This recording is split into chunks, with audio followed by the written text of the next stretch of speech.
जिंदगी में हर दिन एक जैसे लगते हैं, लेकिन कभी-कभी एक मोमेंट सब कुछ बदल देता है। अर्जुन के लिए वो मोमेंट तब आया जब एक नॉर्मल सुबह सिटी व्यू यूनिवर्सिटी के क्लासरूम में एक लड़की आई। वो लेट थी, लेकिन उसकी प्रेजेंस ने सबका अटेंशन ले लिया। उसका नाम था काव्या। काव्या एक सितारे की तरह थी, चमकीला, अनजाना और दिल को छू लेने वाला। अर्जुन के लिए वो पहला प्यार था। उसने तुरंत समझ लिया कि अब उसकी दुनिया काव्या के आसपास घूमेगी। दिनों ने हफ्ते बनने में देर नहीं लगाई और अर्जुन ने अपनी छुपी हुई कोशिशें शुरू की। छोटे छोटे गेस्चर्स, साझा हंसी और थॉटफुल बातचीत उसका तरीका था काव्या के करीब जाने का। फिर आया कॉलेज का एनुअल फेस्ट, एक मौका अर्जुन के लिए शाइन करने का।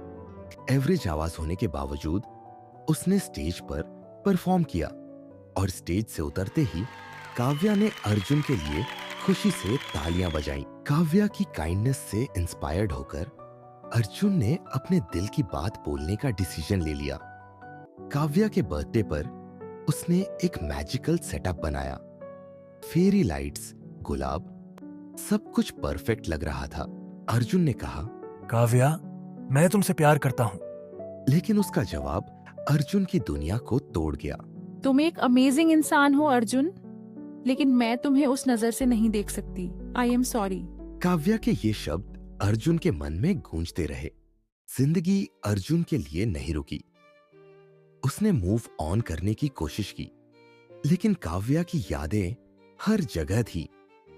और फिर उसने सुना कि काव्या किसी और को डेट कर रही थी। रोहन, एक सीनियर जो चार्मिंग और कॉन्फिडेंट था। यह न्यूज सुनते ही अर्जुन एक बार फिर टूट गया।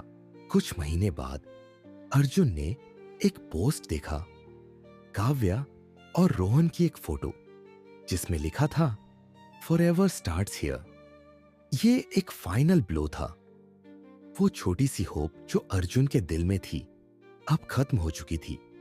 काव्या की फेयरवेल पार्टी में अर्जुन ने अपनी स्माइल संभालते हुए उसे हैप्पीनेस विश की। जब वो रोहन के साथ चली गई, अर्जुन ने धीरे से कहा, गुड बाय काव्या। ये वो आखिरी बार था जब उसने उसे देखा। साल बीत गए और दर्द धीरे कम हो गया, लेकिन कभी पूरी तरह खत्म नहीं हुआ। कुछ लव स्टोरीज का हैप्पी एंडिंग नहीं होता, और शायद इसी वजह से वो अनफॉरगेटेबल बन जाती है।